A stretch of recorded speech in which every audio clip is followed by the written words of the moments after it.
Right now, I'm challenging myself to see if I can make 128 Regulation H teams that are each different from one another over the course of 128 days. Why 128, you might ask? At the end of the 128 days, we're going to do something special where we battle every team against each other in a single elimination bracket to see which team emerges on top. There will be some competitively strong teams, there will be some gimmick teams, and there will be some probably a good number of goofs and gaffs in there, so if you want to follow through to the end, subscribe so that you can keep up with each day. But without further ado, let's move on to day 68. Alright everybody, welcome back to another video, and in today's video we are going to be going over a Body Press Kommo-o team. Now, Kommo-o, you could debate, is the best body press user, like, ever, except for maybe like Zamazenta, just because Kommo-o has the stab fighting type, but it is also a pseudo legendary, so it gets a lot of those pseudo legendary base stats. So we've got a team built here in order to try and support Kommo-o, but first let's talk about Kommo-o itself, as we are going to be running Body Press, which in case you don't know, Body Press uses your defense stat for calculation of how you do damage instead of your attack stat, while being an 80 base power physical move, which is pretty good. We can also use that in combination with the Iron Defense, which will raise our defense by 2, so not only will we be making ourselves tankier, but we'll also be increasing our offensive potential on the Kommo-o, as well as we have Flamethrower attacked on Kommo-o since we are Terrifier, but it's nice to have another attacking option on the Kommo-o to get things like Ice types or Steel types that we couldn't get with the Body Press, aka Goldango. Then we're going to be running Protect as our last move, just to save ourselves for a turn, and we have Leftovers in order to get Leftovers healing, and we are Overcoat so that we are not getting put to sleep by Amogus' Spore, but we also don't take sand damage, is a pretty notable benefit of Overcoat. Up next we have Glamora, who, since we're using Kommo-o to stall a little bit, hopefully with the Iron Defenses, it makes sense to have a Poisoner Pokemon on the team, and Glamora is a really good Poisoner, as we have the Toxic Debris ability, which means that whenever Glamora is hit by a physical attack, it will set up Toxic Spikes on the opposing side of the field, and if they don't have a Poison type, which most teams do have, like a Sneasler or an Amoonguss in order to negate this, but if we get rid of the Sneasler or the Amoonguss, then we can set up the Toxic Spikes and Toxic Stall for a little bit with Glamora. As well as on Glamora, we are going to be running Earth Power just for some good ground type damage tech, as well as the Sludge Bomb and the Mortal Spin to make it so that we can poison some more Pokemon, as well as we have the Spiky Shield, since Spiky Shield is such a good move. It's basically just an upgrade from Protect. As well as we have the Focus Sash on Glamora, just so Glamora can always take at least one hit, and we're Terra Grass because Grass gives us a bunch of persistences. Next we got Rillaboom, and Rillaboom is going to be setting up our grassy terrain to make it so that Kommo-o has even more longevity, but also reducing the power of Earthquake, since some Pokemon on this team do pretty well with Earthquake, but Earthquake is just a really strong physical move, so it's nice to have a grassy terrain setter to also negate other terrains that are being set up. And our Rillaboom is basically full grass type attacker here, as we have the Grassy Glide and the Wood Hammer, but we are also Meadow Plate in order to further boost the power of our grass type moves, and we're Terra Grass, Terra type, so we're really going all in with the grass typing on Rillaboom. We have a bit more speed investment on this Rillaboom to hopefully try and surprise the opponents with our quick grass type damage. And we have Fake Out, of course, just because Fake Out is really good for positioning, and Knock Off for getting rid of the opponent's items is also really nice. Up next, we're going to tack on a Vivillon Marine form, and this Vivillon, similar to a Vivillon that we used a while ago, is going to be Friend Guard, just since Friend Guard is a really nice ability for getting our setup Pokemon enabled, mostly just Kommo-o there. But the ability to have a really fast Sleep Powder into the opponent while also having the ability to set up Tailwind gives us a lot of good positioning potential, as well as we also have the Pollen Puff to heal up our side ally Pokemon while we're trying to stall with Kommo-o, getting it set up, or stall with Glamora's Poison on the opposing Pokemon. And Glamora is already using our Focus Sash, so we're going to be using Covert Cloak on the Vivillon, and we are Terra Ghost, just because Ghost allows us to dodge a couple of things that we couldn't previously.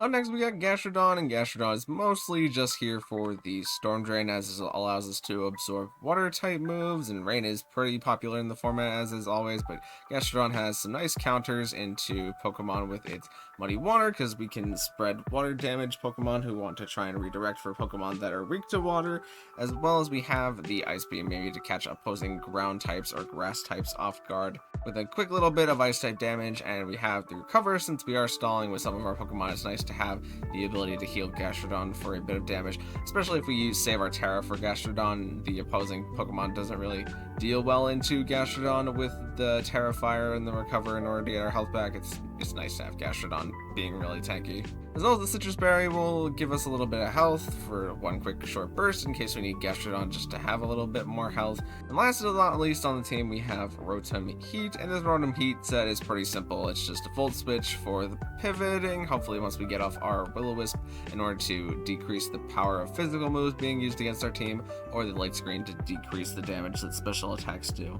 We are Rocky Helmet on the Rotom Heat, maybe just to try and get a Focus Sash on a lot of physical mons that want to run Focus Sash, mostly just Sneasler. We want to get that sash off of it with the Rocky Helmet. And we're Terra Electric just to burst our electric type damage for one turn in case we need to, but probably won't come up very often. But yeah, that's the basic gist of the team. Let's get into some battles.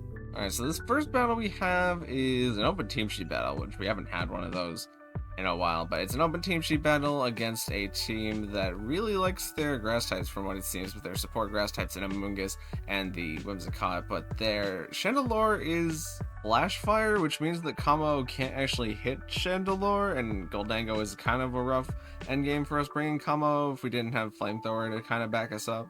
We decide to lead Rillaboom and Kommo-o here, and they decide to lead Whimsicott and Chandelure, which I figured Chandelure was going to come since it checks Kommo-o pretty well here.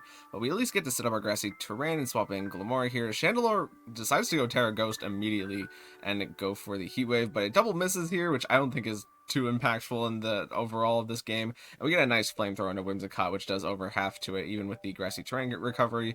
So Immortal Spin both here just to get a little bit of Poison Chip on both Pokemon, and Flamethrower is going to finish off the Whimsicott after Whimsicott Tailwinds, but the Ursaluna takes Poison Chip, and now Milotic is being revealed to be the last Pokemon. We're just going to try and stall their turns of Tailwind here, while the Ursaluna is also taking some poison damage, and the Ursaluna was actually Earthquake, which is not something I realized when I was looking at their team sheet. I think my brain just read over Earth Power, but Earthquake is definitely less threatening since this Pokemon is a special attacker. So we just double switch here in order to take the least amount of damage from Earthquake. And I was okay with Vivillon going down to the theoretical Ice Beam, but the Ice Beam isn't stab, so it doesn't take out Vivillon, thankfully.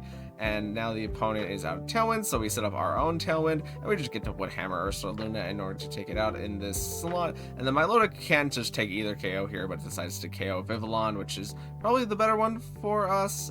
Grassy Terrain runs out, which is a little cumbersome here, but we get to swap in Kommo-o as Milotic tries to protect, and we get the Immortal Spin onto Chandelure, which gets to poison it, and the Chandelure goes for Heat Wave again, but thankfully we got Rillaboom out of there in time, so it's not going to take damage, and we just try to chip out the Chandelure with Earth Power, and Body Press does over half to Milotic, which is great to see, even if the Ice Beam does look like it does over half to us. And the Chandelure's Terra Ghost Terra Blast, which is an interesting decision, but I mean, I guess it does take out Glimmora there, but now we can just use our Terra Grass Rillaboom in the back, and Body Press is going to get to KO Milotic here to end the first game. Second game, I'm not quite sure how I think the opponent is going to adapt. I'm thinking that they might bring Goldango in order to beat like Glimmora and Kommo-o, kind of. So I just found out lead Glimmora this time, and we bring Gastrodon to hopefully try and check the Goldango. And Whimsicott does lead again, and Whimsicott has Energy Ball, so we just protect Gastrodon this turn, hopefully to catch an Energy Ball.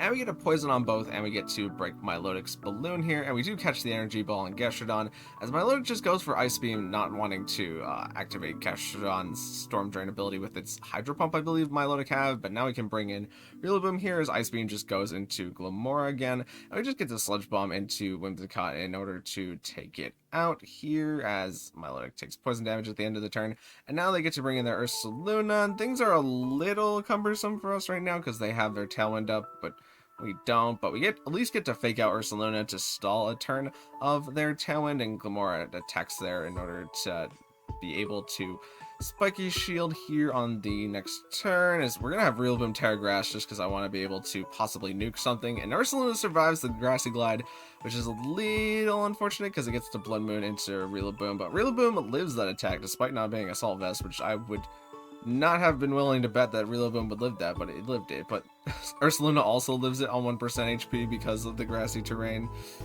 But it looks like Ursaluna is actually slower than us even in Tailwind, so Glimmora just gets to pick that off.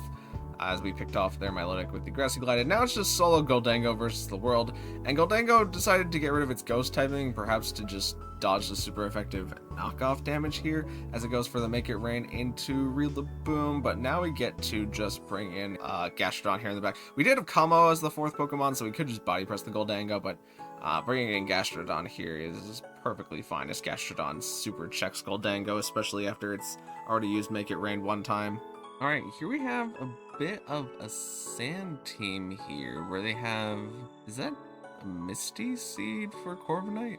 Yeah, they have Misty Terrain Corviknight with Power Trip. Interesting. Power Trip was pretty popular at a recent regional. What do we do here to stop the opponent? Because my Body Press is faster than their Body Press, but they have Brave Bird, and they don't have Body Press. So that doesn't work at all. And their Glade does have Psycho Cut, which is a bit of a problem. I think... the only thing... this is a bit of a tricky one. Let's do Glimmora and Kommo-o, and then Vivillon and Rotom in the back, and we'll see what happens.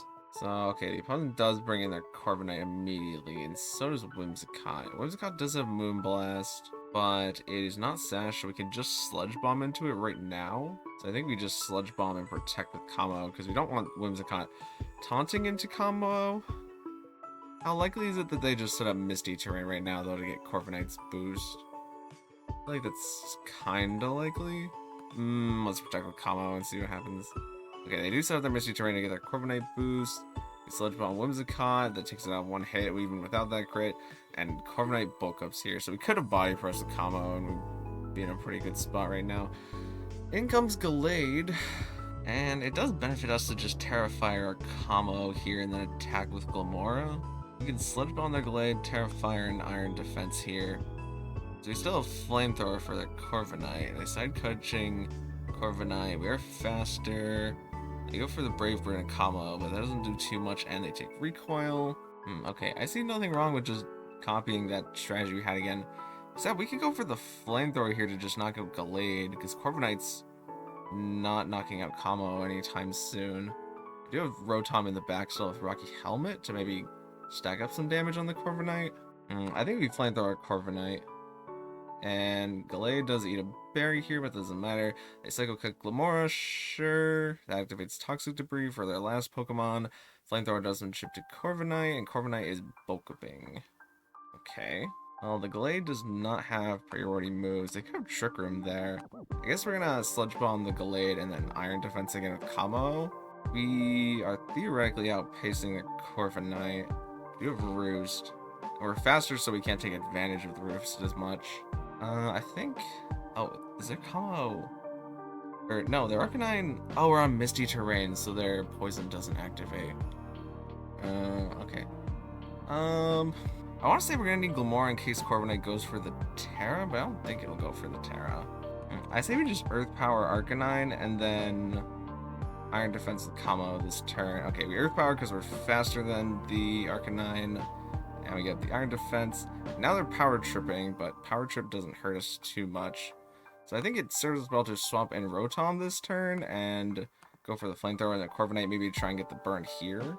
Because, oh, wait, well, we burned the Corviknight, so now we didn't even need to bring in Rotom this turn.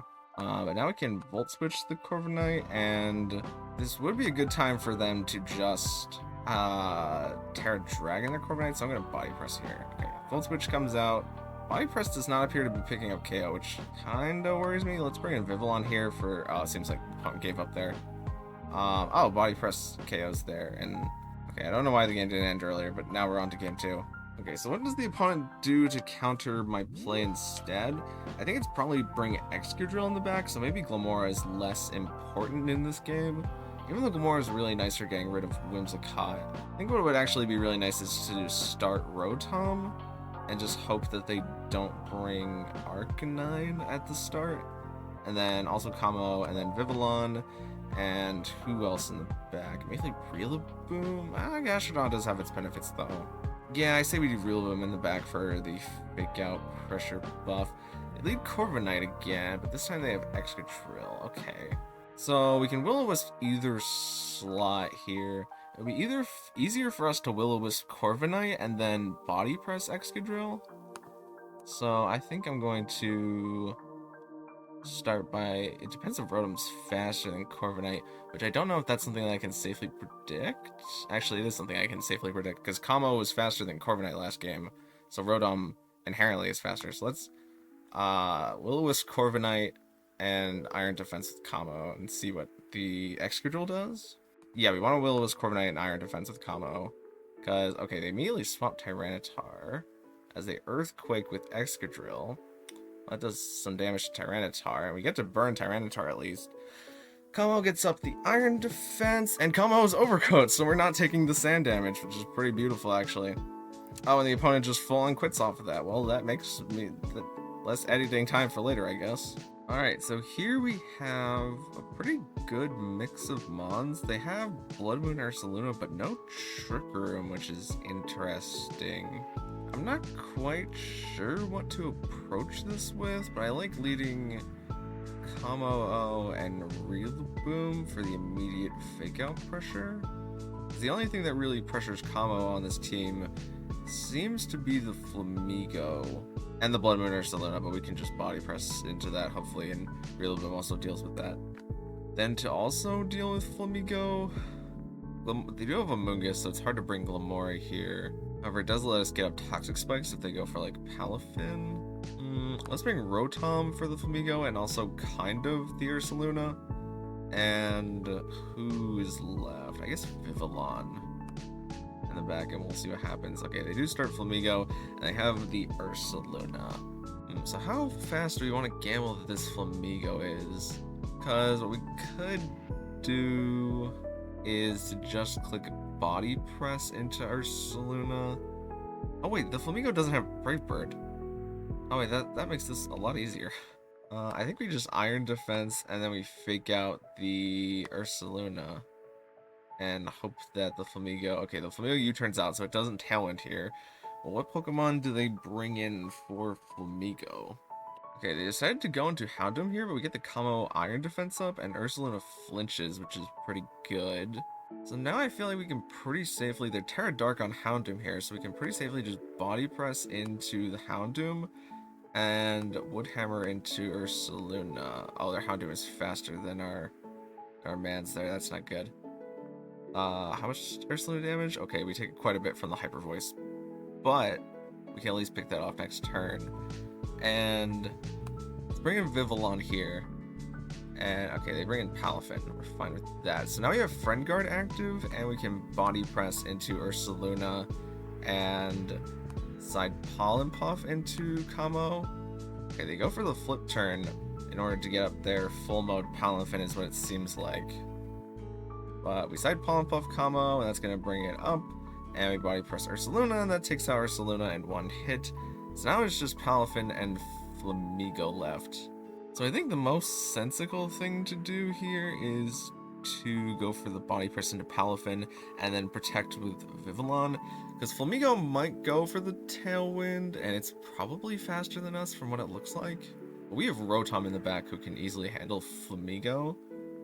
So I'm pretty okay with just Body Pressing and protecting Kommo this turn. Okay, they close combat Kommo, but it's not stab and the Friend Guard is up, so it's not doing anything. And the second close combat is also still really just not doing anything, and Body Pressure is just going to clean KO Palafin here is what it seems like. But now we can just click Flamethrower, and we can go for the Sleep Powder into Flamigo. Since it's Focus Sash, it is going to live this turn. I don't really think there's a point in us going for Pollen Puff this turn. They go for that close combat again. We get the Sleep Powder into Flamigo, and the Flamethrower does over half, so we'll guaranteed KO the Flamigo next turn. Okay, how do I think my opponent changes up for game 2? Perhaps by just leading Houndoom and Ursaluna? We saw Houndoom. How fast can Houndoom be? Houndoom can be pretty fast. So it can be faster than Glimmora, however, I think it's worth it for us to lead Kommo-o and Glimmora perhaps, and then have Rillaboom and Vivillon in the back, because they didn't bring a Amoonguss last time, and I don't really see them bringing a Amoonguss this game.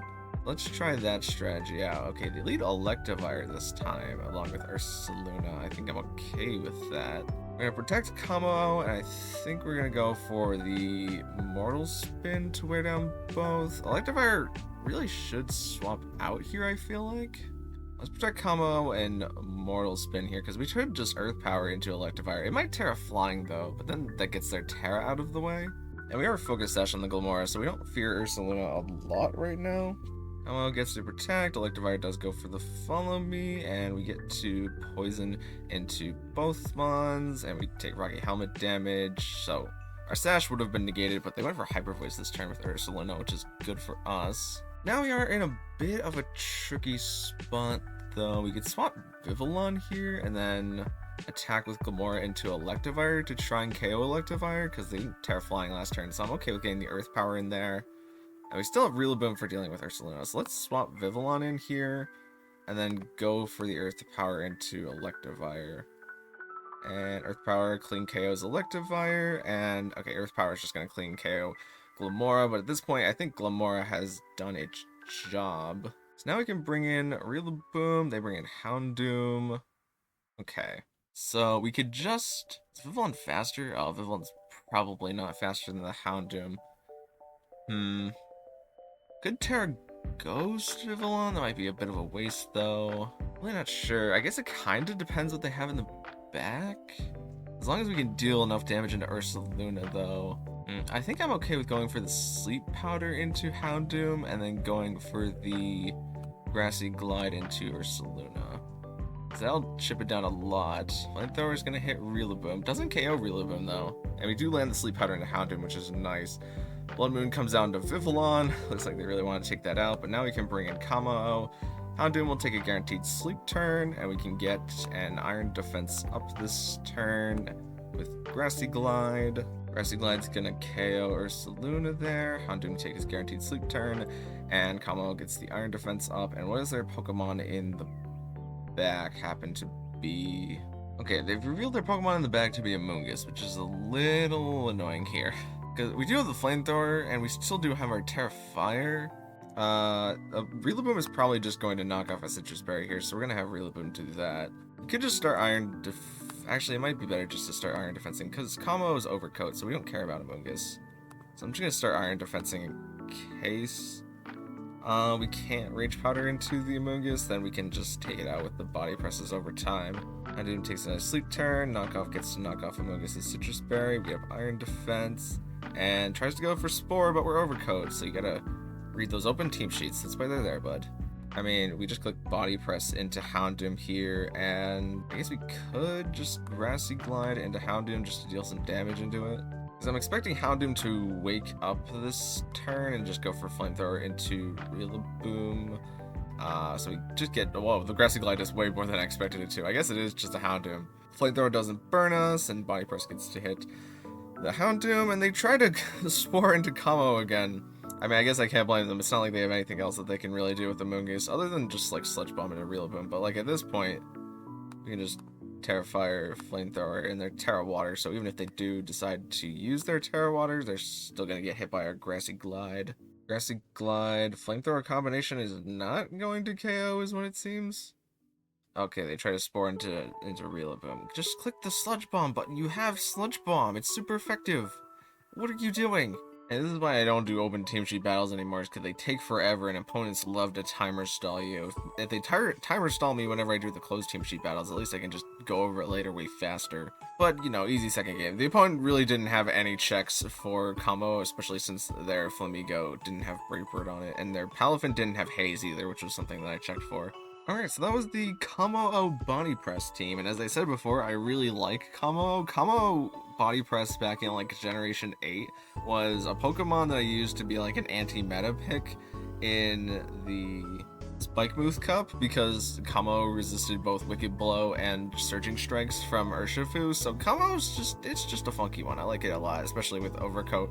So nice for being able to ignore a Moongus, who has way less checks since we don't have things like Tapu Koko or Tapu Fini in the format. But that is going to be it for today, so thank you guys so much for watching. If you liked it, maybe consider leaving a like on the video, and even consider subscribing, because both of those things would help me out an absolute ton, and I will see you in the next one. Thank you.